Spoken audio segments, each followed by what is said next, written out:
बिस्मिल्लाहिर्रहमानिर्रहीम। अस्सलाम वालेकुम। नाइम रोज़ टीवी मुबारक जी अदा आपकी खिदमत में हाज़िर है नाज़रीन।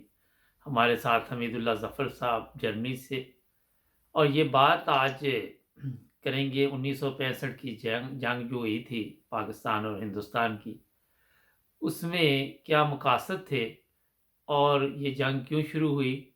तो सोचा हमने कि इस पे भी एक प्रोग्राम किया जाए। कल 6 सितंबर था, मगर आज भी एक प्रोग्राम बहुत ज़रूरी है। आज 7 सितंबर है। चलते हैं जर्मनी। जी, अस्सलाम वालेकुम खान साहब। वालेकुम सलाम वरहमतुल्लाह। हाँ जी, क्यों? जज़ाकल्लाह जी, आपने मौका दिया है 65 के बारे में बात करने का। जी, तो मुबारक साहब, आज 7 सितंबर है, आज यौम फ़ज़ाइया है। जी, बिल्कुल। तो बात ये है कि ये जो 65 की जंग हुई है, उसकी बैकग्राउंड के मतलब मैं ये कहना चाहता हूँ जी, जी, प्लीज़। कि खीमकर में पाकिस्तान और इंडिया की लड़ाई हुई थी। जी, और वहाँ पे पाकिस्तानी फ़ौज ने अल्लाह के फज़ल से कामयाबी हासिल की। बिल्कुल। और उसके बाद फिर इंडिया का ये प्लान था जी, कि आइंदा जो हम अगर जंग करेंगे तो हम लाहौर, सियालकोट और कसूर के बॉर्डर को इस्तेमाल करेंगे। जी, अच्छा, दूसरी तरफ ये था कि जनरल अख्तर हुसैन मलिक, जो उस वक्त मेजर जनरल थे, जी। वो और जुल्फ़िकार अली भुट्टो, ये दोनों बड़े अच्छे दोस्त थे। अच्छा। भुट्टो साहब बड़े जज्बाती आदमी थे जी, और मुख्तलिफ मौके पर इनकी जो मुलाकातें होती रही हैं, जी। उसमें बड़े जज्बाती प्रोग्राम बनते थे। अच्छा। चुनाचे मेजर जनरल अख्तर हुसैन मलिक ने और भुट्टो साहब ने ये मिलकर मंसूबा बनाया कि हम कश्मीर में कार्रवाई करें। ठीक। और कश्मीर में फिर हम इसको धकेलते धकेलते इंडिया को फिर हम वहां पे चले जाए अखनूर की तरफ, और फिर वो सारा रास्ता कट जाता है कश्मीर का। तो जी, इस तरह हम इंडिया को ना वहां पे कार्रवाई का मंसूबा बना, और जिसका नाम रखा गया था ग्रैंड इस्लाम, ग्रैंड ठीक। इस्लाम। जी, अच्छा, अब इस मंसूबे के लिए जरूरी था कि फौज की इंतजामिया से बात हो, सदर मुमलिकत से बात हो। जी, तो जब जनरल अख्तर मलिक साहब ने जनरल मूसा साहब उस वक्त कमांडर चीफ थे, उनसे हुँ, बात की, जी। तो जनरल मूसा साहब नहीं माने। हुँ, हुँ। और ये फिर उसके बाद फिर जो वजीर खजाना थे गालिबन मोहम्मद शाह थे, जी, चूंकि इसमें काफी सारा पैसा भी चाहिए था, तो वहां से भी बात न बनी, ठीक। वो भी न माने। फिर जनरल अख्तर मलिक खुद अयूब खान के पास गए जी, और उनको मंसूबे की तफसीलात बताई, जी, और अयूब खान से उन्होंने मंजूरी ली। जी। जब ये मंजूरी ले ली तो उसके बाद फिर उन्होंने कश्मीर में ग्रैंड सलाम के नाम से ऑपरेशन जो था वो शुरू कर दिया। ठीक। अच्छा, जब ये ऑपरेशन शुरू हो गया तो ये शायद हमारी लिए खुशफहमी थी, खुदफहमी थी कि चूंकि हमने कश्मीर में कार्रवाई शुरू कर दी है जी, और हिंदुस्तान जो है वो पाकिस्तान के बाकी बॉर्डर पे हमला नहीं करेगा। जी। अच्छा, इसके मतलब को प्लानिंग नहीं हमने बनाई, ठीक। ना मिलिट्री एस्टेब्लिशमेंट ने, ना उसने जनरल अयूब खान ने, जी, और किसी ने इसकी प्लानिंग नहीं बनाई, बल्कि जो एयर मार्शल असगर खान थे, जी, जी, वो जब ये कार्रवाई शुरू हुई है तो वो उनका एक इंटरव्यू मैंने सुना है, उसमें उन्होंने कहा कि मैंने अयूब से पूछा जाके, अयूब खान से, जी। कि क्या हमारा कोई प्लान है कि इस पे हमको जंग करेंगे। तो हुँ, उसने कहा नहीं, ये तो वो हम वैसे ही कश्मीर में कार्रवाई कर रहे हैं। लेकिन चूंकि हमारी वो उस वक्त प्लानिंग नहीं थी, लेकिन इसके बारे में जो है ना वो बताया गया था। और एक हमारे सफीर थे अरशद, जी, तो उन्होंने जो तुर्की के सफीर थे उनके जरिए अजीज अहमद जो वजारत खारजा में थे उनको इतला दी जी। कि इंडिया का प्लान है कि वो 6 सितंबर को पाकिस्तान पर हमला करेगा, हुँ। और इसको भी इग्नोर किया गया अच्छा। और इसकी कोई प्लानिंग नहीं की गई। जी, तो चूंकि ये इसकी कोई तैयारी नहीं थी, तो फिर इंडिया ने एक तो सियालकोट का बॉर्डर जो था वो खोला, जी, फिर लाहौर का बॉर्डर खोला, जी, और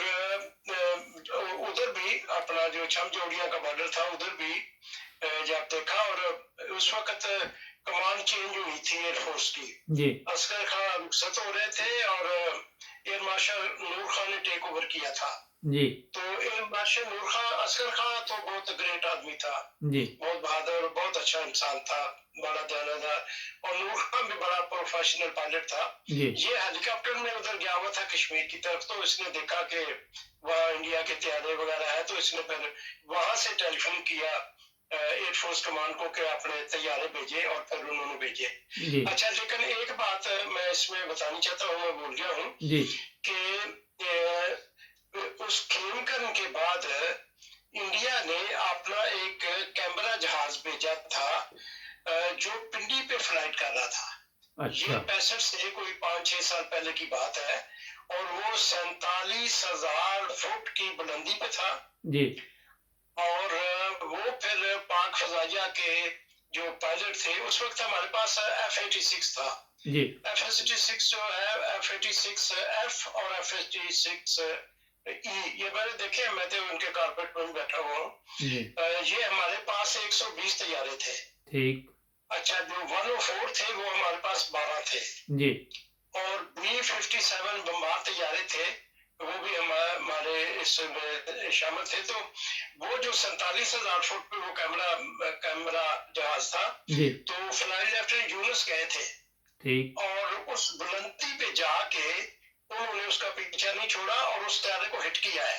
जी उसमें 2 पायलट थे, उन्होंने वो बैल आउट किया, यानी वो सीट से बाहर निकले, और फिर उनको गिरफ्तार भी कर लिया था हमने। अच्छा तो उसके फिर 5-6 साल बाद ये वाकया होता है 65 का, जंग और 65 का फिर बहार जो है वो इंडिया ने खोला है। जी अच्छा, हमारे एयरफोर्स के एक बहुत ही जानदार और बड़े मतलब एक बहादुर और दलेर अफसर थे, एयर कॉमोडोर सैयद सज्जाद हैदर, उस वक्त वो स्क्वाड्रन लीडर थे, जी और 19 स्क्वाड्रन था, उसके वो थे उसके इंचार्ज थे। जी तो उनका एक ग्रुप जो था F-86 का, वो उस तरफ गया हुआ था। तो अब इंडिया जो है वो लाहौर के बॉर्डर पे पेशकदमी कर रहा था, जी और किसी को पता ही नहीं था, जनरल सरफराज थे उस बॉर्डर पे, और बल्कि वो इंडिया आ रहा था, आगे मजामत कोई नहीं थी, जी और उन्होंने हमारी एक ओमनी बस भी पकड़ी, अच्छा और इंडिया को भी ये खबर दे रहे थे। तो अब इंडिया का प्लान ये था कि एक तो हम सियालकोट के बॉर्डर से जाएंगे, और उधर उन्होंने टैंकों की लड़ाई का मंसूबा बनाया था, जी क्योंकि जो सियालकोट का बॉर्डर है वहाँ कोई झीलें या कोई इतनी बड़ी नहरें या दरिया वगैरह नहीं थे, जी जी और वो टैंकों की लड़ाई के लिए बहुत अच्छी जगह थी। जी तो उधर प्लान ये था कि हम टैंकों के जरिया से आगे आएंगे, जी और वहां से फिर हम सियालकोट को और वहां से आगे जाके गुजरांवाला पे हम इसको कट ऑफ करेंगे, और उधर से ये था कि हम लाहौर से आ जाएंगे, पाकिस्तान को 2 हिस्सों में तकसीम कर देंगे। अच्छा तो इस प्लान पे उन्होंने एक तो सियालकोट की तरफ पेशकदमी की, और दूसरी लाहौर की हाँ तरफ। जी अब ये जो स्क्वाड्रन थे सैयद शाह साहब, तो इन्होंने फिर इनको पैगाम मिला कि वो तो अपना सजादा दर को के उधर तो हिंदुस्तान की फौज आ रही है लाहौर बॉर्डर पे। जी तो फिर पाकिस्तानी फजाइया आई है, हमारी फौज नहीं उधर, वहां पे थोड़ी यूनिटें थी अच्छा जहाँ पे मेजर भट्टी साहब की शहादत हुई है, वो जी तो इतनी फौज थी नहीं इतनी। तो एयरफोर्स ने बुरकस निकाला है वहां जी हिंदुस्तान की आर्मी का, और फिर उसमें वक्फा पड़ गया, और फिर पाकिस्तानी फौज मूव हुई है उस बॉर्डर पे।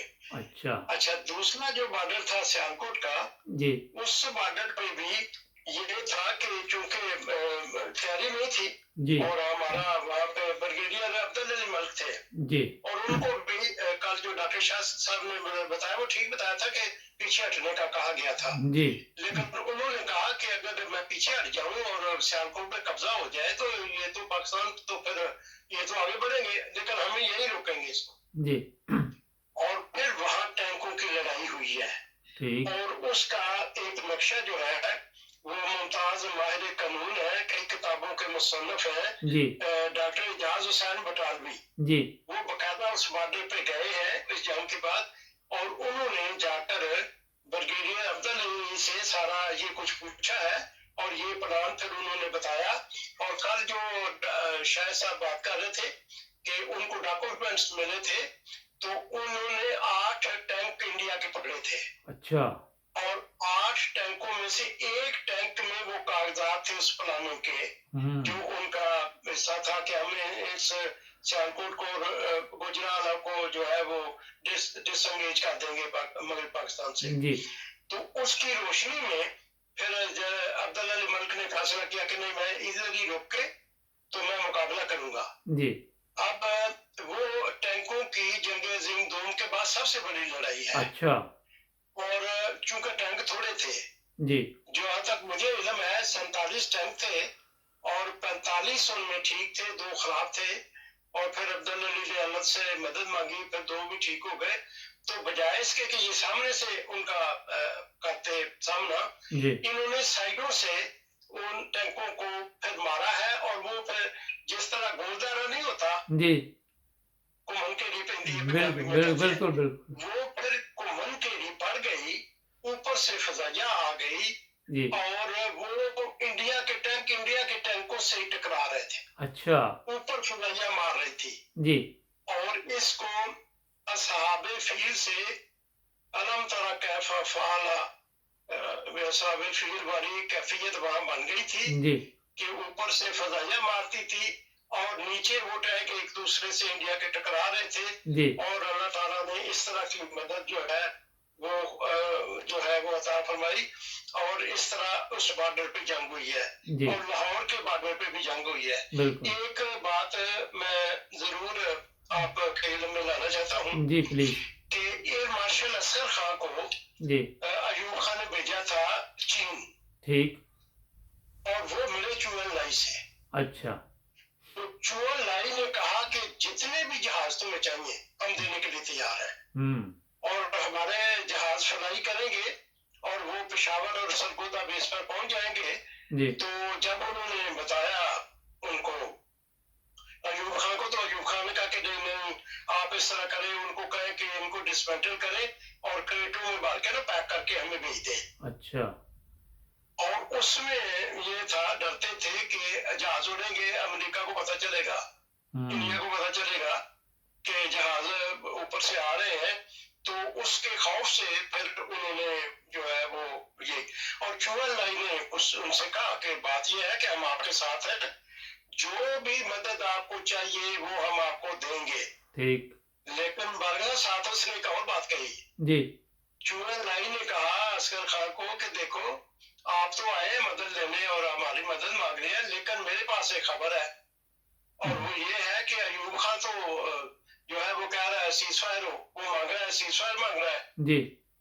तो बहरहाल ये फिर जो बातें हैं इस तरह से फिर वो जंग जो थी, देखें वो जो कश्मीर का बॉर्डर था जी, उसमें तो इतनी पेशकदमी थी अल्लाह के फजलो एहसान से।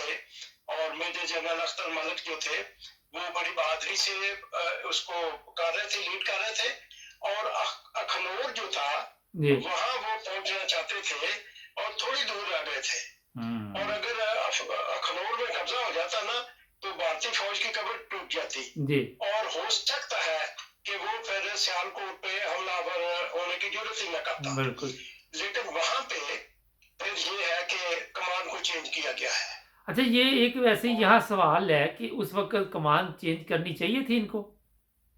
नहीं, बिल्कुल नहीं। तो क्यों किया गया अच्छा, ये? वो कमान चेंज क्यों की गई, ये भी एक सवाल है। हाँ जी, यही मेरा सवाल है आपसे, क्यों की गई वैसे? अच्छा, वो कमान इसलिए चेंज की गई थी कि जनरल अख्तर मलिक के मुतल्लिक इंडिया का रेडियो जो था वो पुकारता था। अच्छा। मशहूर हो गया इंडिया में, बल्कि इंडिया के जनरलों ने तो अपनी फौजियों को कहा था कि ढूंढो अख्तर मलिक को, मारो उसको। अच्छा। दूसरी बात ये थी कि जो बीबीसी है जी, आपको पता है उस वक्त रेडियो बिल्कुल। और रेडियो पे बीबीसी जो थी वो अख्तर मलिक के तराने गा रही थी। अच्छा। ये तो बारूनी नक्शा था। उसके बाद क्या नक्शा था, पाकिस्तान के अंदर जी, क्योंकि पाकिस्तान में जो नज़ारा इस जंग में नज़र आया है कौमियत का, जी। वो इससे पहले कभी ऐसा नज़ारा पाकिस्तान में नज़र नहीं आया। हुँ। यकमुश्त हो के सीसा पिलाई हुई दीवार की तरह पूरी कौम खड़ी हो एक गई थी। जी, बिल्कुल फौज ऐसे। के साथ। अच्छा ये अच्छा, और जी, देखें जो शोरश कश्मीरी साहब हैं जिनका रसाला चट्टान निकलता था, जी, उन्होंने पूरी नज़म लिखी है अख्तर मलिक की। बिल्कुल। और एक उनका शेर है, दहली की सरजमीन बुलाती है दोस्तों, अख्तर मलिक के साथ कदम मिला के चलो। जी, बिल्कुल ऐसे ही है। तो ये जब इतनी बड़ी कामयाबियां मिल रही थी, अख्तर मलिक का डंका दुनिया में बज रहा था, जी, तो ये भाईजान अयूब खां और मूसा खान ये घबरा गए कि देखो ये तो आदमी बुलंदियों पे जा रहा है, आसमान की बुलंदियों पे चला जाएगा। तो ये इन्होंने फिर कमांड चेंज की, और हुँ, कमांड चेंज करने पे फिर अच्छा ये भी हुआ था। जी, अच्छा, उससे पहले एक ब्रिगेडियर थे, उन्होंने अख्तर मलिक का हुक्म मानने से भी इनकार किया था, ये भी अच्छा। बड़ा हुआ है। हुँ, और जब कमांड चेंज की, फिर इनका हदफ जो था वो अखनूर नहीं था जी, कि जो प्लान अख्तर मलिक का है उसको लेके हम चले, बल्कि प्लान ये था कि हम जौड़िया की तरफ जाते हैं। जी, तो वहां से फिर जौड़ियों की तरफ चले गए, वहां तो जाना मकसद ही नहीं था। जी, हमारा तो था अखनूर के जरिए हम आगे चले जाए और जम्मू कश्मीर पे हमारा कब्जा हो जाए। तो इस पे फिर बहरहाल वो जो कमांड चेंज हुई है, आज भी जी, आपने शायद प्रोग्राम सुने हैं टीवी पे कि नहीं, अयाज मीर साहब ने परसों कहा है दुनिया प्रोग्राम में, बात ही यहाँ से शुरू की है कि उसको क्यों चेंज किया। अख्तर मलिक तो बहुत अच्छा जनरल था। ये हुँ, अख्तर मलिक साहब के मुतालिक मैं आपको बताऊं, ये सिर्फ शोरश कश्मीरी की बात नहीं है। जब जुल्फकार अली भुट्टो थे ना जेल में, जी, कैद में थे, और कर्नल रफीउद्दीन ने एक किताब लिखी है भुट्टो के आखिरी 323 दिन, आपने जी, शायद पढ़ी है कि नहीं?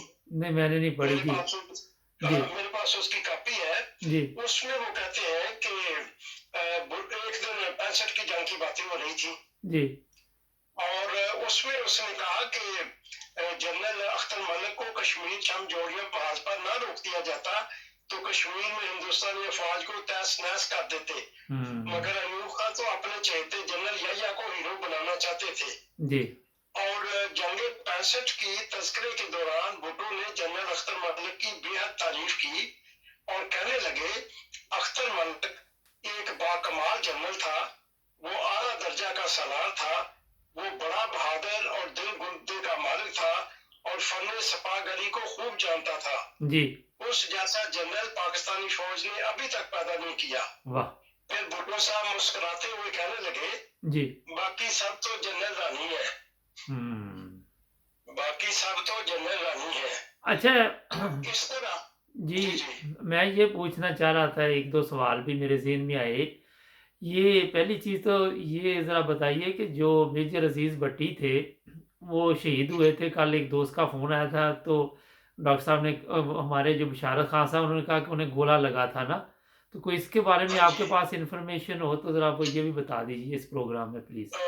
उसके मुतल्लिक ये था कि हिंदुस्तान की फौज जो थी उनकी तादाद भी ज्यादा थी, वो उस हमले को रोकना चाहते थे, जी, और सिपाही भी बटालियन भी उनकी उसमें काम कर रही थी, और खुद मेजर जनरल भट्टी, वो जो मेजर भट्टी थे अजीज भट्टी, जी, वो भी उसको रोकने की कोशिश कर रहे थे, लेकिन वो हमला जो था वो उनकी ताकत से बहुत बड़ा था। अच्छा, तो वो गोलाबारी में फिर उन पे गोला गिरा है और फिर वो शहीद हो गए, उन्होंने जामे तंदोष किया है। ठीक, जज़ाकल्लाह तो क्योंकि इस कल एक तरह से दोस्त फिर था उनकी शहादत। अच्छा, एक बात मैं बोलना चाहूँ, ये हुँ, एक तारीखी बात है, जी, और जो भी गुफ्तगू मैं आपसे कर रहा हूँ मेरे पास उसके तहरीरी सबूत ठीक, मौजूद है। जी, पता है मुझे। जी, हाँ जी, ये जो जनरल अब्दुल अली मलिक है, जी, इन्होंने, ये दोनों भाई थे, जनरल अख्तर जी, मलिक और ये दोनों भाई थे।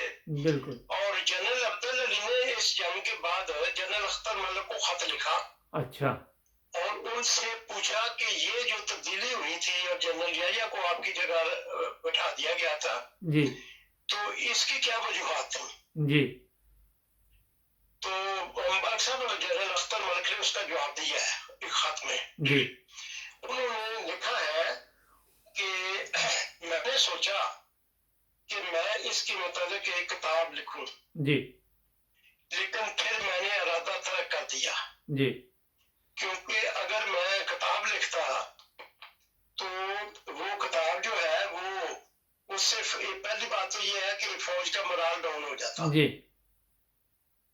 दूसरी बात ये है कि वो किताब इंडिया के निसाब में आ जाती जी, और पाकिस्तान पे उस पर पाबंदी लग जाती बिल्कुल ऐसे। और मेरे लिए मसाइल खड़े हो जाते। जी, इसलिए मैंने सोचा कि मैं इस पे कुछ नहीं कहता। मुल्क की अच्छा, बेहतरी के अब लिए। अब ये जो वाकया हो गया जंग का, जी, तो उसके बाद ये था कि इन्होंने सोचा उस वक्त की मिलिट्री एस्टेब्लिशमेंट ने जी, कि अख्तर मलिक तो दुनिया में छा गया है, तो अब क्या करें इसका। जी, तो इसको फिर उन्होंने तुर्की में अंकारा में बिल्कुल, भेज दिया। वहीं उनकी शहादत हुई ना? हाँ, वही शहादत हुई। बिल्कुल लेकिन ऐसे, वहां इनकी कार जो थी वो एक्सीडेंट में। एक ट्रक से टकराई है बिल्कुल ऐसे ही है। जी, और लिखने वालों ने लिखा है कि ये हादसा जो हुआ है ये प्लान था और इसके पीछे इसराइल था जी, कि इस्लामी दुनिया में एक ऐसा जनरल है जिसका कोई नेमल बदल नहीं है, तो इसको खत्म किया जाए। जी, तो ऐसे वहां ही। पे फिर इनकी शहादत हुई है, फिर इनकी लाश आई है पाकिस्तान और फिर बिल्कुल लवा ऐसे ही। में जो शहदा का कब्रिस्तान है उन्हें हाँ, मैं उसमें देखिए ये कई मुस्तकबिल दफ़ा हुए गए हैं हम लोग, दुआ की वहाँ पे, जनरल। बिल्कुल हाँ स जी। अच्छा, ये अब जनरल अब्दुल रईस साहब तो फिर इस्लामाबाद अमीर जमात भी रहे ना, मैं वहाँ एक दफ़ा मिला था, छोटा था मैं उस वक़्त उनसे। क वो इस्लाम जनरल अब्दुल्ला जी रहे हैं। हाँ जी, वो अमीर जमात वहाँ थे ना? हाँ जी, अमीर जमात रहे हैं जनरल बिल्कुल, बिल्कुल। अब्दुल्ला जी। अच्छा, एक चीज़ और और। ये देखें जी, जी, जी, जी, आप कुछ कह रहे थे? मैं ये कहना चाहता था कि इनका किरदार बहुत अच्छा था जी, बिल्कुल। और हमारे एक कर्नल बशारत अहमद साहब से मरहूम, जी, वो हमारे पड़ोसी थे लाहौर में। मैं जब रहा हूँ, मेजर अब्दुल्ला मार साहब के घर में था तो सामने वो रहते थे जी, और मेरे साथ बड़ी शफकत थी। तो मुझे उन्होंने एक बात बताई थी जी, और उन्होंने कहा कि जब मैं गया इनकी वालदा के पास, जब जनरल अख्तर मलिक की हुई है, एक्सीडेंट में फौत हुए हैं, तो मैंने जाके उनकी वालदा से अफसोस का इजहार किया। हुँ, तो वो मुझे साथ मैंने कहा कि देखें चले, वो अख्तर मलिक तो बेचारा फौत हो गया जो भी था, तो आपका दूसरा बेटा भी तो जनरल है। जी, ये उस वक्त लेफ्टिनेंट जनरल थे, अब्दुल अली मलिक। जी, तो उन्होंने कहा कि बशारत अख्तर अख्तर ही था, हुँ। बेशक अली भी है लेकिन अख्तर अख्तर ही था। वो जो जवाब दिया वो इस काबिल नहीं कि मैं आपको यहाँ इस पे बताऊं, चले प्राइवेट मैं फिर उस आपको पे बता करेंगे सकता हूँ। कभी प्रोग्राम आपके साथ। अच्छा, ये टाइम भी कम है, तो मुख्तसर बताइए ये जनरल याह्या का क्या किरदार था? थोड़ा-सा ज़रा, ताकि ये हमारे नाज़रीन को ये देखिए, भी पता चल जाए ना। कल हमारे एक दोस्त ने जी, मेरा ख्याल है डेनमार्क के खान साहब ने बहुत अच्छा जवाब दिया था जी, कि आखिर हम उस पे बहुत सारी बातें करते हैं। आपने अच्छा सवाल किया, मैं आप इस पे तारीखी चीजें बात जी, पेश करना चाहता हूँ। जी, देखिए, आखिर उसने सपागरी में इतनी काबिलियत पैदा की कि वो जनरल के उहदे तक बिल्कुल, पहुंचा। बिल्कुल। बाकी जो आप कह रहे हैं ना किरदार क्या था, जी, वो ना पूछें। अच्छा, वो बाद में मेरा मुझसे अख्तर मलिक और भुट्टो के ताल्लुकात का भी पता कर लें, यहाँ मुनासिब नहीं है वो बात। चले अच्छी बात है। लेकिन याह्या खान के मुतालिक मैं आपको एक बात बतानी चाहता हूँ जी, कि जब वो सदर मुमलकत थे, जी, तो जब वो किसी बैरूनी दौर पे जाते थे, जी, तो वो एमएमएम को नायब कायम मकाम सदर बना के जाते थे। अच्छा, फिर मैं आई विटनेस हूँ इस बात का। जी, उनकी बहन वफात पा गई, पेशावर में ये फैमिली सेटल थी जी, और मैं रेस्क्यू स्क्वाड्रन में था, हम गए हुए थे वहां पे। एयर मार्शल जफर चौधरी, उस वक्त इनकी प्रमोशन हुई थी एयर वाइस मार्शल की, तो ये रिसीव करने आए थे जी, एयरफोर्स की तरफ से। तो मुझे मेरे अफसर ने मुझे कहा कि वो जफर चौधरी साहब है तुम्हारे ना एमडी। जी, तो मैं बेधड़क चला गया इनके पास मिलने के लिए, जी, क्योंकि मुझे पता था कि हजरत चौधरी जफर साहब के साथ इनके बड़े अच्छे तल्लुक है और बड़ी शफकत करते हैं तो जी, चौधरी साहब। तो जब मैं जाके मिला, अस्सलाम वालेकुम ली, तो नॉर्मली जवाब था उनका, जिस तरह एक बहुत बड़ा अफसर एक छोटे से आदमी से सलाम लेता है। अच्छा, लेकिन मैंने उनको बताया कि मैंने कहा सर मैं तो दाताजात का रहने वाला हूँ। अच्छा, तो चौधरी साहब मुस्कुराए और मेरे साथ शेक हैंड किया, हाथ मिलाया और मुझे कहने लगे मैं बाबा जी ज़फ़रुल्लाह खां के साथ दाताजात का गया हूँ, मैंने गाँव देखा है आपका। अच्छा। फिर मज़ीद तारुफ़ हुआ मेरे साथ उनका। चलें, ये तो फिर खैर 2-4 करेंगे, बातें प्रोग्राम थी। का वक़्त ख़त्म हो जाना है। तो ये बताइए, मैं एक चीज़ और बात करनी चाह रहा हूँ कि माशाअल्लाह हमारे जितने भी वहाँ जवान थे, शहीद हुए, एमएम आलम थे और भी थे, लेकिन उनके बहादुरी के कारनामे देखें कि आज भी तारीख़ जो है वो अच्छे अल्फाज में लिखती है। जिस तरह आपने बताया कि एक कौम थी उस वक़्त और सब बढ़-चढ़ कर हिस्सा ले रहे थे, मगर हमारी फ़ज़ाइया का ही बड़ा कारनामा उसमें ना। बड़ा कारनामा है, उस पे तो आपको एक अलग प्रोग्राम करना पड़ेगा। उस पे हम करेंगे इंशाल्लाह आपके साथ प्रोग्राम, बड़ी हाँ, अच्छी उसकी इन्फॉर्मेशन उसकी आपने भी दी। तफ़सीलात है जी, और वो उस पे भी एक प्रोग्राम हो सकता है। बहुत शुक्रिया, आपने बड़े अच्छे तरीके के साथ बताया और ये बात आपकी दुरुस्त है कि ज़ाहिर है अगर एक याह्या खान जनरल बन गया, लेकिन बाद में लोगों ने जिस तरह भी हमारे, क्योंकि हमारी कौम की ये भी मसाइल है कि कोई गलती हो जाए तो हम माफ़ भी नहीं करते ना उसको। जी, जी, तो बिल्कुल। तो इसमें एंड में ये बताएँ कि आपके ख़्याल में हमारे जो अहमदी हैं, जो फ़ौजी जवान थे, उन्होंने दयानतदारी से अपने मुल्क का दफ़ा किया ना? बिल्कुल किया, अल्लाह के फ़ज़ल से साहब ने जो लंदन पहुँच के इंटरव्यू दिया है, जी, उसमें साहब ने बीबीसी को बताया कि जितने दफ़ाई महाज थे, बड़े-बड़े काबिल ज़िक्र, उनमें सारे अहमदी थे। अब ये जो खेमकन का मैंने ज़िक्र किया है सबसे पहले, जी, वहाँ इफ्तिख़ार चंजुआ थे, बिल्कुल, जो अहमदी थे। जी। हाँ जी, अच्छा, और बड़ी अब ये डिटेल ये जैसे ये आपको तो बताएँ। आपने बता दिया, मगर जी, जी। लेकिन ये क्या वजह है कि आज लोग कहते हैं जी अहमदी पाकिस्तान के जो वो वो नहीं है, हमदर्द नहीं है, खैर ख़ां नहीं है, ये कैसे कह सकते हैं ये? ये देखें, ये प्रोपेगेंडा उस वक़्त शुरू होता है जब ज़ुल्फ़िकार अली भुट्टो साहब ने पाकिस्तान में मज़हब की आड़ लेकर अपनी कुर्सी बचाने की कोशिश की है। अच्छा, अब एक सवाल यहाँ पे, क्योंकि टाइम थोड़ा है, हम जहाँ भी आपने देखा कि पाकिस्तान में अपनी कुर्सी बचाने के लिए अपने आप वो ऐसे फैसले किए कि वहाँ मुल्क का नुकसान हुआ। हाँ जी, वो तो ये तो बहुत बड़ी बातें हैं कि मुल्क के लिए तो सोचा नहीं गया। अगर सोचा जाता तो अख्तर मलिक को क्यों वहाँ से चेंज किया जाता? मेरा मकसद ये था कि हर बंदे ने ये सोचा कि मैं अपनी कुर्सी बचा लूँ और पाकिस्तान का नुकसान हो हाँ, जाए। हाँ जी, बिल्कुल। बहुत शुक्रिया, आपने टाइम दिया नाइन ब्रदर्स टीवी को। आपके साथ तो हमारे प्रोग्राम चलते ही रहते हैं माशाल्लाह। जी, नाज़रीन, बात करने का आज मकसद ये था कि कुर्बानी अहमदियों ने भी बहुत दी, अभी तक दे रहे पाकिस्तान में। मगर ये जो लोग कहते हैं कि अहमदी अपने मुल्क के वफ़ादार नहीं, उनको भी सोचना चाहिए। उनको हिस्ट्री देखनी चाहिए, उनको देखना चाहिए कितने लोगों ने कुर्बानियाँ दी हैं। तो टाइम ख़त्म हो रहा है, जुड़ जाएँ नाइन ब्रदर्स टीवी के साथ, सब्सक्राइब करना मत भूलें। बहुत शुक्रिया जी आपका भी सर, अल्लाह हाफ़िज़। जज़ाकुमुल्लाह खैर, इसको जल्दी अपडेट कर दें। अभी अभी हो रहा अपलोड ना, थोड़ी देर में, ठीक है? जज़ाकल्लाह, ओके, अस्सलाम वालेकुम, अस्सलाम जज़ाकुमुल्लाह। वालेकुम।